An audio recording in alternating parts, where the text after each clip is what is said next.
Hi everyone, it's Deb from Deb Web Art here, and today we're just talking about how to position your paintings or photos, or whatever you're putting up on the wall. Because sometimes we have really small images, and rather than seeing that as being a disadvantage, you can see the advantage of it as being it's an image where people need to interact with, they need to lean into it to see a little closer. Okay, it helps the viewer to engage with a painting or a photo. So don't discard putting smaller images up. It's rather how you do it. So when you're putting up a smaller painting, if it's on paper, it's always a good idea to possibly make the frame and the mat board quite a bit wider than the actual painting, because that also once again draws the eye in. Okay, so it very much interacts with the viewer. So if you imagine you walk into a room and on the one wall there's a display, okay, in one instance there might be just one massive painting, and you have to just be aware that some paintings will overshadow, like they'll take over the room. Okay, so it's really important to get the balance of the room right. So when you are then looking at perhaps building up your original art collection, and maybe you want to have a combination of some really small items along with some larger ones. Now, for the most part, the smaller art will definitely be a little bit more cost effective, depending on how people price their artworks. I price by size, so for me it would be more cost effective to the people who buy from me. So if you are then purchasing small, it would be very much about how you display.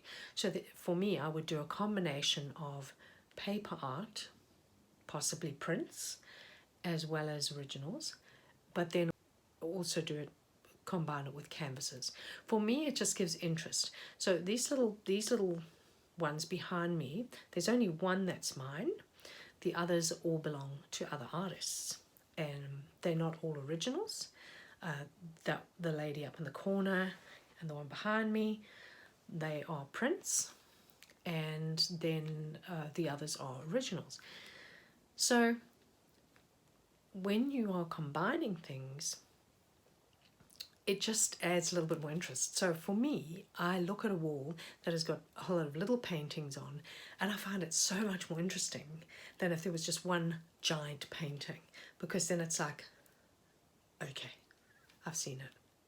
Whereas when there's a wall with a whole lot of little paintings on, you go closer and you look at all of them. It's like being in a gallery.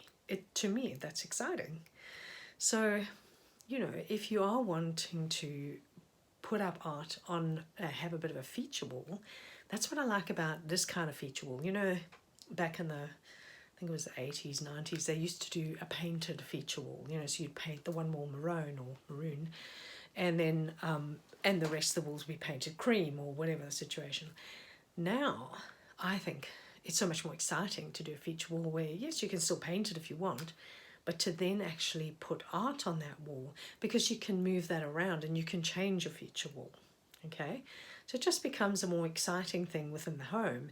Now, feature walls don't have to be expensive. You can do a combination. You can do a combination of art with some photos. It's all about sizing and positioning. And one of the things that I read was that you need your handy tape measure with you, was that, let me find my piece of paper. Normally you would position art in a room around about 140 to 160 centimeters from the floor. I measured it in one of my rooms and I was thinking, wow, that's quite high. I mean, I'm only 162 centimeters, so for me, I'm thinking, gee, that's quite high. It's not my eye level, but maybe that is the standard. Okay. And the reason they had a sort of rough measurement was because when you walk into a room, you need it to feel proportionate and you need it to feel balanced. So if you are putting your paintings at different levels, it could make the room feel a bit odd. Okay, you might walk into a room and think there's something off and not really know what it is, but that's what it could be. It could be just where the position of the paintings are. Okay, so it's a really interesting thing to look into. The other thing is to make it so that the paintings go approximately 10 to 20 centimeters up from the back of the couch or anything that's resting against the wall. You want your paintings to be just a bit above that. And then the other thing is when you're spacing your paintings, to do them roughly about 10 centimeters apart. I have no idea what I did with these ones, but simply because I just eyeball things, which is probably not the best way to go, but just is what it is. But so these are just things, and these paintings are in my studio, so it's for me as like an inspiration. So when you're doing it though in your lounge room or in your kitchen or in your wherever you've got your dining room, and you want it to be, and it's being seen, well then obviously you want it to look more balanced. Okay, so it's just an interesting thing to look at. And what I've done now is in the next I've done a little bit of slideshow. Have a look at the positioning of some of the paintings. Initially I put some of my paintings in, just some smaller paintings. They were on average 21 centimeters by 21 centimeters roughly. And then what I also did, I had some that were smaller, but I put them in larger frames so you could also see. So have a little look at the contrasts and how they are positioned. You don't necessarily look at the paintings, but just how they're positioned. Okay, if you are this way inclined, you might prefer all paintings to have a certain tone or a certain look. Okay, there's someone like me, I just go, I love that painting, I want that on the wall, and then I put it up.